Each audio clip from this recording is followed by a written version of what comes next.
నాకు తెలిసి 2025 ఎంత తొందరగా అయిపోయిందంటే 1 మినిట్‌కి 60 సెకండ్స్ కాదు 40 సెకండ్స్ ఉన్నాయనుకుంటా. యాక్చువల్లీ కరోనా తర్వాత టైం చాలా ఫాస్ట్‌గా అయిపోయింది. ఈ భూమి మీద ఇప్పుడు అందరికన్నా ఎక్కువ స్ట్రెస్డ్ ఎవరున్నారంటే నా ఏజ్ పీపుల్ అన్నమాట.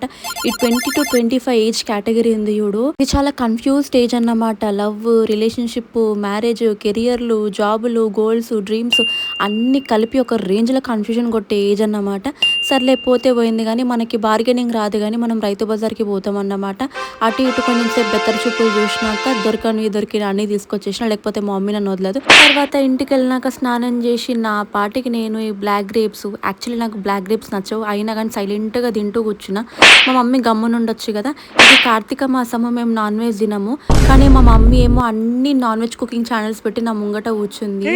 ఈలేందో ఇంకా నన్ను ఊరించనీకే జూమ్ మీద జూమ్ మొత్తం జూమ్ ఇన్ కొట్టి మరి చేపిస్తున్నాడు ఈడు. అస్సలు ఏ రేంజ్‌లో నాకు ఏడుపొచ్చిందంటే నేను తినేది ఆ చికెన్, ఎగ్ మాత్రమే. అమ్మా ఛీ! చికెన్ ఎందుకులే నీకు ఏసి బతుకు ఛీ! ఇంకెన్ని రోజులు అమ్మా కార్తీక మాసము? ఛీ! అమ్మా ఛీ! అరే పెట్టే ఆడు చేస్తున్నాడు.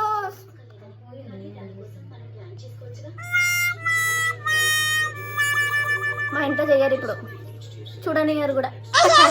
నేను తినేది ఆ ఎగ్ చికెనే కానీ పెద్ద నిరాహార దీక్ష చేసినట్టే ఫీల్ అయిపోతున్నా. ఏం చేస్తాం, ఇంకొన్ని రోజులు మనం తినలేం కాబట్టి చూసి నేత్రానందం పొందుదాం అబ్బా అందరము. తర్వాత జర్ర షేపు ఫోను, టీవీ అందరినీ పక్కనే పెట్టి మ్యాచ్ చూసిన చూడు.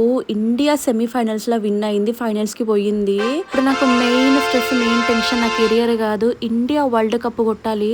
నాకైతే టెన్షన్ ఒక రేంజ్ ఉంది ఇప్పుడు.